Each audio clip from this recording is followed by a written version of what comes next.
গাজীপুরের টঙ্গীর তুরাগ নদের তীরে চলছে বিশ্ব ইজতেমার প্রথম পর্ব। আজ ১লা ফেব্রুয়ারি ইজতেমার দ্বিতীয় দিন, যেখানে ফজরের নামাজের পর থেকে শুরু হয়েছে বয়ান। বয়ানে দ্বীনের প্রতিষ্ঠাতা এবং মুসলিমদের ঐক্যবদ্ধ করার পদ্ধতি নিয়ে আলোচনা হচ্ছে। এবারের ইজতেমার প্রথম পর্ব ৪১ জেলা ও ঢাকার একাংশ মুসলিম নিয়ে অনুষ্ঠিত হচ্ছে, যা শেষ হবে রবিবার ২ ফেব্রুয়ারি আখিরি মোনাজাতের মাধ্যমে।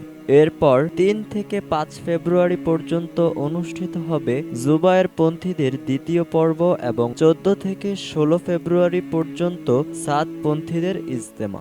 ইজতেমায় এখন পর্যন্ত ৩ জনের মৃত্যুর খবর পাওয়া গেছে। নিহতরা হলেন আমিনুল ইসলাম, আব্দুল কুদ্দুস গাজী ও সাবেদ আলী।